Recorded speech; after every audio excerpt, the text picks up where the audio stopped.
And welcome back, YouTube. I had a few minute delay here. I had to clear some space off the Obama phone, so I had room to record. That took a few minutes. Anyway, it's 11:09 p.m. Saturday, August 13th, 2022. Hitting the karaoke bar late tonight, but it's all good. I got to at least chill it and check out Dawn Woods with my friend, and that was nice. Not Marley my kind of place. A little more expensive than what I like to go to, and yeah, I mean, it's all right. I don't know. He says he likes the vibe on the place, but normally says it's slower. I don't know. Basically what I was seeing there was a lot of I don't know, what is the word yuppies still a thing anymore? I don't think it really is, but the modern equivalent of yuppies is mostly what I saw at that place. I saw just a lot of late 20-somethings, early 30-somethings. I don't know, maybe they're older. Everybody looks younger than they are now that I'm in my 50s. But yeah, young single people mingling, like people on dates, and the place was a little swanky. They had absolutely no option for dark rum. That's a pretty big fail in my book. I got to have my dark rum.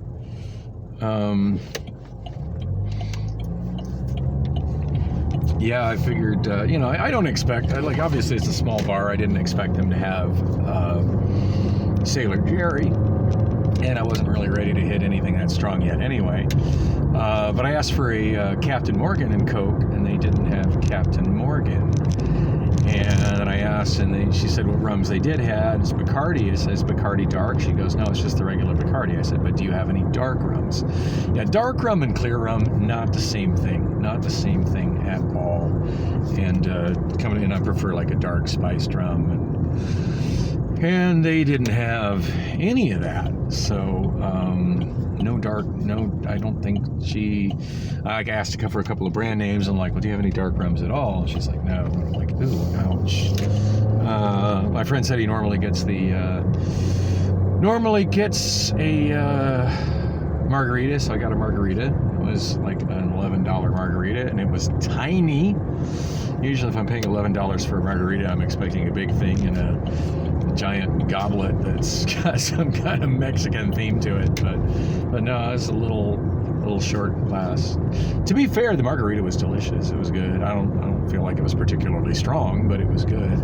But yeah, I'm not about little itty bitty drinks for $11, but it was a good time. I got to hang out and chat with my friend. Kind of disappointed that the bartender that I worked with for years is not there working.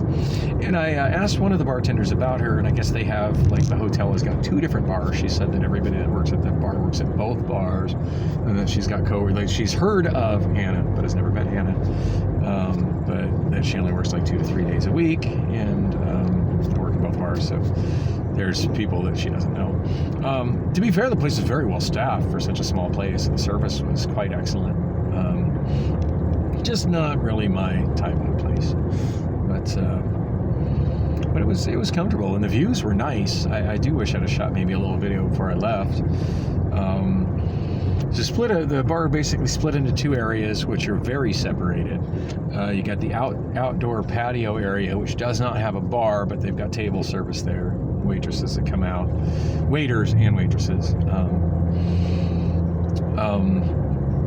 And that area is nice. It's very much rooftop, and it's got kind of a path through the middle, and then chairs and tables on both sides, and it's out towards the front of the building, facing Camelback Road, and it's got a cover over it, just in case it does start to sprinkle. I think it had a cover over it anyway. Now I'm not 100% sure about that. But anyway, the view up there was pretty cool, even though it's only on the 4th floor. You could certainly see the Midtown and the downtown skyline from there, and Tempe off in the distance, and Yeah, it was pretty neat. Liked it. So I walked through there looking for my friend. He wasn't out there. And then I walked back towards the inside, the bar, which is inside. And interestingly enough, like there's no door between where the end of the bar is and that patio area. You end up having to walk down this narrow walkway from where the outdoor patio is to where the front door of the bar is. There's generally a hostess there who I talked to. And I don't know why I went straight there. I should not have gone straight there. That was a mistake. I am not taking the best route to where I'm going because I'm paying more attention to talking and not enough attention to where I'm driving. Hey, but at least I'm not driving like an idiot, so there's that. Make a left here. That'll get me where I'm headed. Or will it? Now I'm starting to second guess whether this one goes through. And there's a sign there to my left. This is not a through street. Which only about half the time means not a through street. I mean, one sign I regularly get on my videos that says not a through street is Oak Street as you're headed east. Oak Street as you're headed east of 44th Street, which, I guess it depends on how you define through street, but Oak very much goes through to 46th Street, and it very much goes through to 47th Place, and 46th Street very much goes through to the north to Thomas. And in fact, 46th goes through all the way up to Osborne, and to the south goes through to, granted, you've got to do a little jog thing at Palm, but it goes through to the south to McDowell. Of course, you can always take Palm back to 44th Street. And 47th Place also goes through to Thomas. So I would argue it's very much a through street.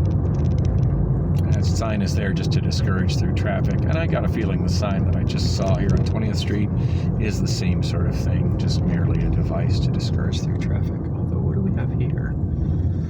Do not enter. Do not enter. Okay, so it looks like it used to go through to the north, but they've put an obstacle there. Okay, I know where I'm at. This is very much a through street. So I'm on Bethany Home Road, the part that they've tried to detach from the main part of Bethany Home Road when they built the 51 freeway. Yeah, this is one of my favorite old shortcuts as a cab driver. It's all coming back to me now. Yeah, this is very much a through street. Or is it? Oh, you know what? It might not be. Oh, I might have hosed myself. Because, yeah, here I'm at 18th. Now, 18th to the north, 18th Street does go through from Bethany, as you can see ahead of me, Bethany to the west, which is a major thoroughfare. And, yeah, that's how they've detached Bethany from going through in the residential area that I was driving in. And 18th goes through up to Maryland, but... yeah, I might not be able to get there from this neighborhood. At this point, I'm like, challenge accepted. And, whoa, there's not a street there. At this point, I'm like, challenge accepted. Yeah, this is a pretty good, I said before that freeways don't necessarily have to chop neighborhoods in half. This is a pretty good example of a freeway chopping a neighborhood in half. Yeah, when they put the 51 through here, they very much chopped this part of the neighborhood apart from the part of the neighborhood that is on the other side of what is now the 51, what used to be a single cohesive neighborhood. Very much chopped that apart. And I think that was very much deliberate. The people who live over here have nicer houses than the people that live over there, and I think they wanted a barrier between them and the riffraff on 16th Street. So, yeah. Sometimes when freeways cut neighborhoods in half, it's very deliberate. Some of the people want that to happen to create a barrier to keep the riffraff away from them. All right, so I just went to the north. I'm crossing 20th Street again. I went to the north, and I'm pretty sure that made me hang a left at Bethany Home. And it looked like they've got one of those sort of things in place where if you're headed southbound on 20th Street, you can go eastbound on Bethany Home. And if you're headed northbound on 20th Street, you have to go westbound on Bethany Home, which has been capped off and doesn't go through to anything, which is what y'all just saw me drive through. But I'm thinking if I go this way, I can probably go up to 22nd Street and from 22nd Street go north to Bethany Home.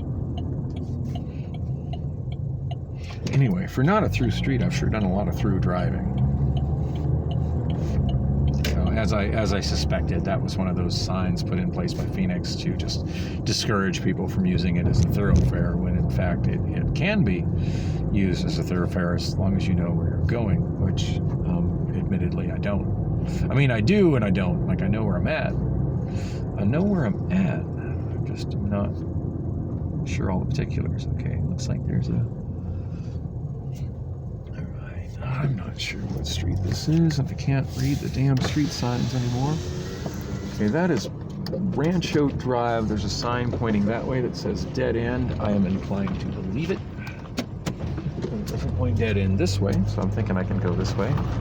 And ooh, we are surrounded by multi-million-dollar mansions now. Oh yeah, this is a very upscale neighborhood. Of course, they wanted a freeway to try to cut this off from the plebs on the other side of the freeway. They're glad that barrier exists. That barrier was quite intentional. And that is Bethany Home Road. So here we are on Bethany Home Road, a piece that has been very deliberately cut off and has been forever cut off from the thoroughfare that is Bethany Home to the west, which has such upscale places as Bullock's Cocktails and the Oz Bar. We must be detached from that. But yeah, this is very much Bethany Home Road. And I'm not going to lie, this is a neighborhood I would love to live in if I was in this income bracket, but I don't expect that I ever will be. And that directly in front of me that you saw the traffic drive on, that is 24th Street.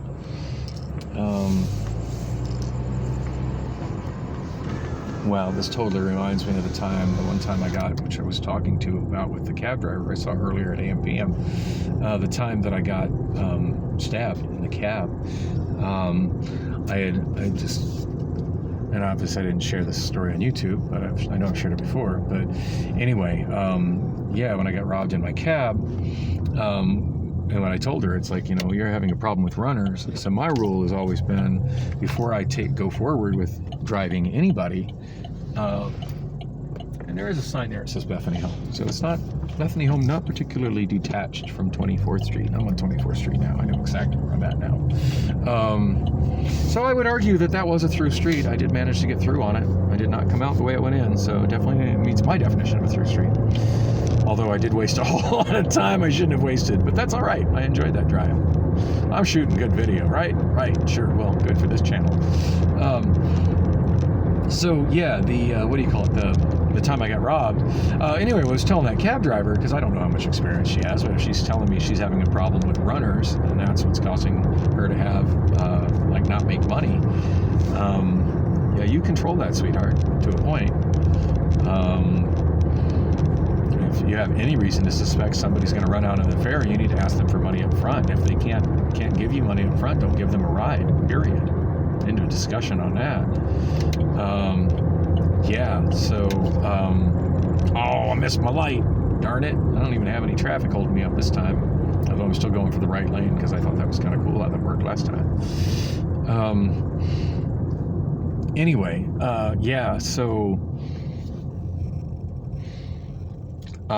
What I told her is just, I said two things I make sure that I have before I put my car in drive and take the passenger anywhere.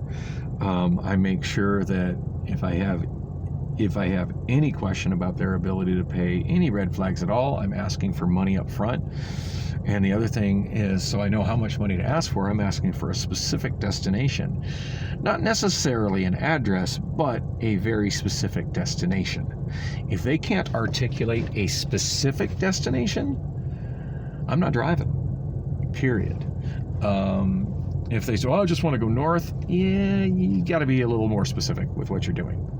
Like, I'm all for doing joyrides as long as you give me enough money up front, but at least articulate that that's what we're doing. At that point I want a $20 bill and I'll wander aimlessly wherever you want to wander until we hit 20 on the meter. But anyway, back to where I just was and why this reminded me of the story, which I was already kind of telling to that other cab driver earlier. today. Yeah, the time that I got stabbed in the cab with a glass bottle in the neck, there were red flags. The first red flag being that I picked them up at the rallies just south of 24th Street in Van Buren after Rallies was closed for the night. That alone is a massive red flag. That is a shitty part of town. That is, as long as I can remember, has been a shitty part of town. I do believe that was a nice part of town in like the 1950s, but like as long as I've been alive, that's been a shitty part of town with shitty people that you need to be fucking wary of as a cab driver. So that was my first massive red flag. That I should have been very much on my toes for problems with these people and been very much, asking for money up front, but also been, leery that maybe these people are gearing up to rob me, which is what they did. But the other thing that I asked was what their destination was. And I had just got back to driving. This is after I'd had a little bit of a hiatus from driving. I just got back to driving for AAA and doing that type of, nitty-gritty street cab driving. So my guard was a little down, and my spidey senses were not where they should have been, admittedly. But the other thing is that they did not articulate a specific destination. They gave me a vague destination, and that destination should have been a massive red flag for me, because where they said they were going was, we're just going up over by 24th Street and 24th Street and Bethany Home. Yeah, I just went through 24th Street and Bethany Home. There is no way any kind of riffraff catching a cab in the middle of late at night. I was probably about 9-10 p.m. at night. There's no way any kind of riffraff. And these people look like trash. They did. Catching a cab at the already closed for the night rallies at 24th Street and Van Buren. There's no way in hell those people are going to anything near 24th Street and Bethany Home. 24th Street and Bethany Home, as you saw, is multi-million-dollar houses. There's no way. There's absolutely no way that's where they're going. And apparently, the way they so casually said that, apparently they were not aware that that's what is at 24th Street in Bethany. And at that point, as a cab driver, and ever since I was even a teenager, I've long been aware that that's what's at 24th Street in Bethany. I've always been fascinated with the city and fascinated with maps. So, and that was a red flag, and I caught that as a red flag. I was thinking to myself, and in fact, I think I even questioned the guy about it. I'm like, well, where are you going at 24th Street in Bethany?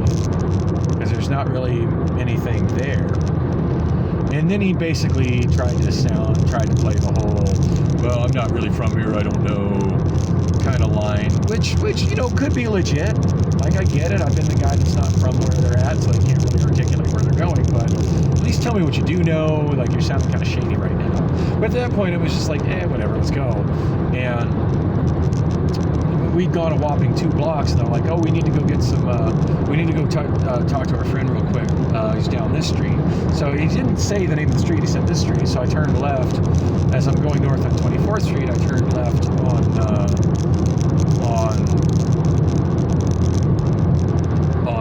Fillmore, which is a super shady, sketchy area. And they're like, it's just right over here. We just pull over, it's right over here. And the fact that they weren't saying addresses and weren't being specific at all, it's right over here. Yeah, right over here was a dark spot where they could fucking rob me. That's what it was. And I drove my shit. I drove myself right into that. I had more than enough red flags. I mean, just the fact that I was picking them up at that location at that time of night, after, I mean, it would be one thing if they were wearing Rallies uniforms. If they were wearing Rallies uniforms and clearly just got off work, I wouldn't even question it. I wouldn't even ask for money up front. Like, that's a hard-working fast food worker that's paying more than they should for their ride home. I wouldn't even expect a tip from that person. I wouldn't feel bad when they didn't tip, because straight up, that's a hard-working fast food worker that's paying more than they should for their ride home. My heart goes out to them. Like, thank you for your business. I feel bad taking your money. They were obviously not employees there. The employees had already, their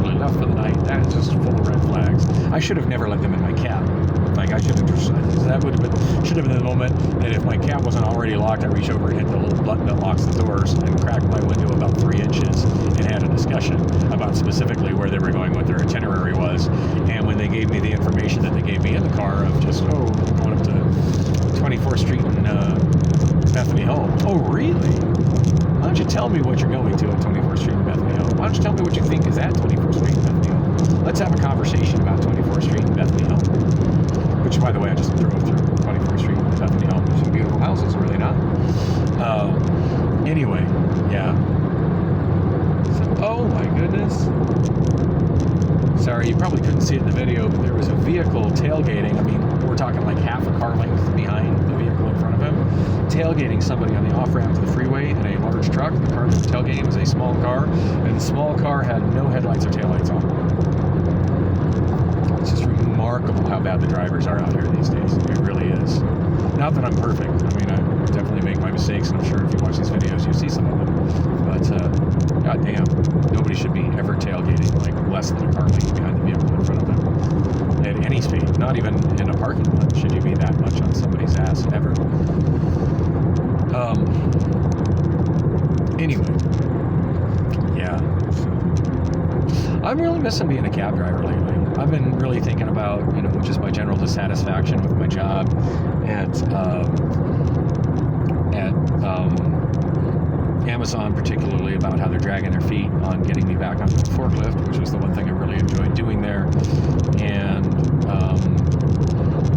just how underpaid I am for the work I'm doing right now, and how that's really not the kind of work I'd like to be doing anyway.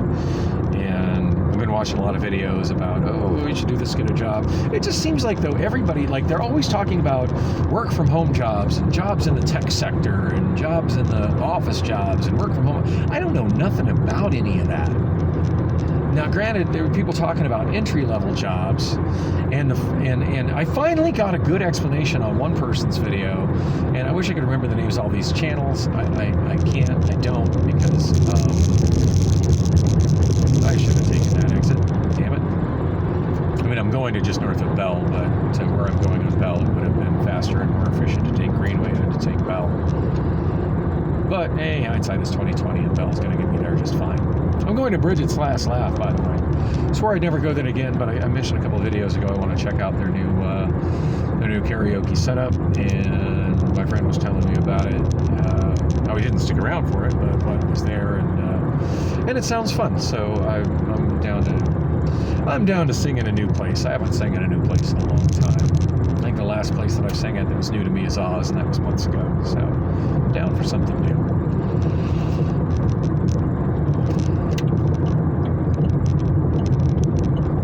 And unlike Oz, I'm down for being in a place where I'm likely to meet a woman that I don't know that's not going to just assume that I'm gay. Yeah, so don't get me wrong, I enjoy going to Oz, I really do. But yeah, let's check out Bridget's Last Laugh. Anyway, I was talking about Wes. Bridget's Last Laugh would have been a walking distance bar from where Wes was, and I wish I could remember what that bar was called back then.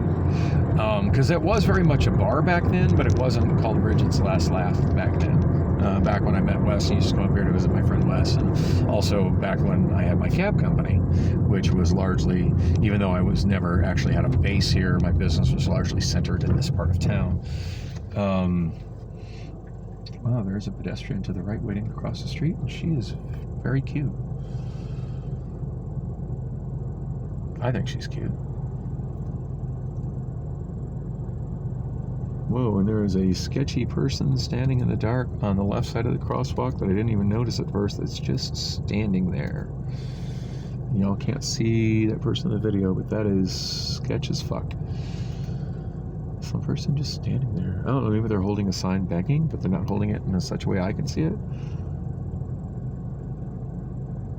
Oh yeah, no, she's definitely a panhandler. She's looking at my car and going, yeah, that guy's not going to get me anyway. He's driving an old beater.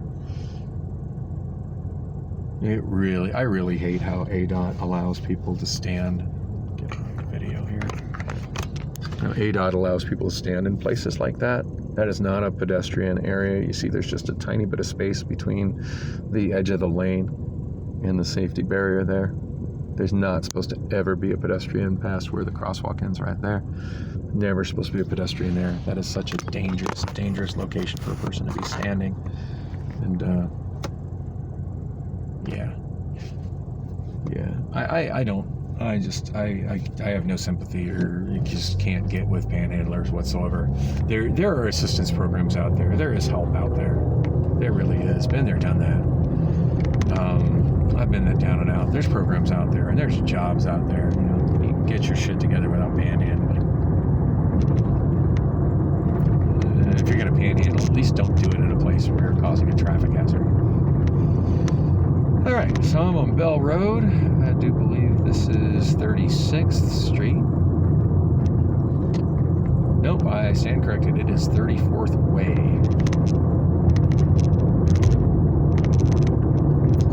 Next traffic light ahead is 32nd Street, which marks the northeast corner of a bad part of town that has been a bad part of town for a long time.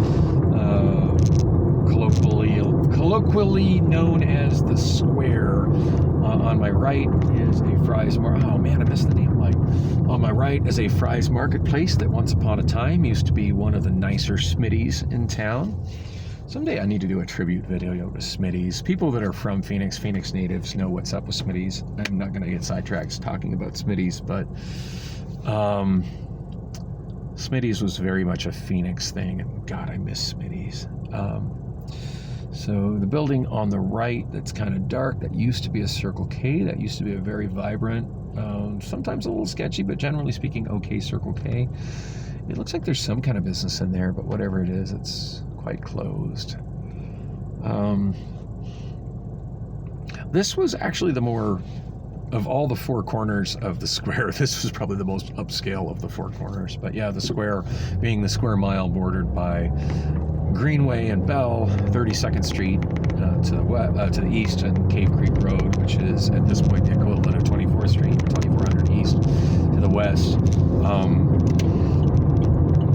In an otherwise nice part of town, which the PV upper East Valley of Phoenix generally is. Wow, that big Circle K on the left didn't exist back when I used to be here all the time. That guy is turned into the correct lane. Thank you. This one little square here has been a little patch of ghetto that has persisted for a long time. That guy driving like an idiot, revving up, making noise, and speeding. I know I'm doing about 42 in what I believe is a 40.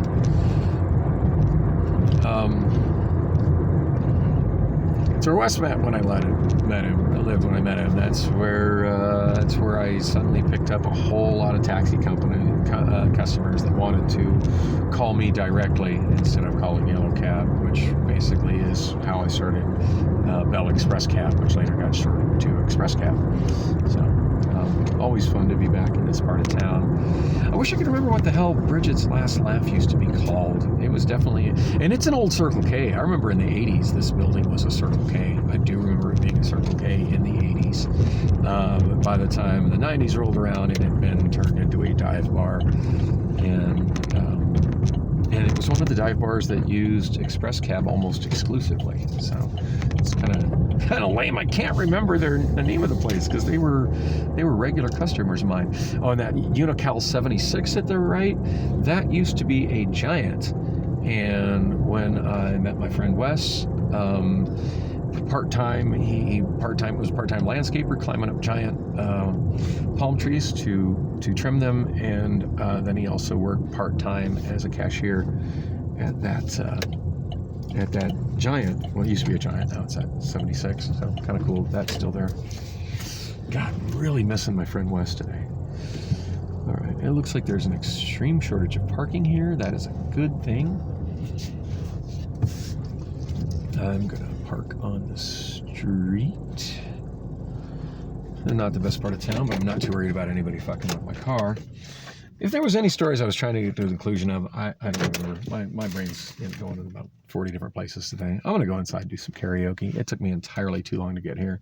My friend is probably wondering what the fuck happened to me, but I'm just gonna tell him I got lost. He should get a big laugh out of that, since I'm the guy that never gets lost.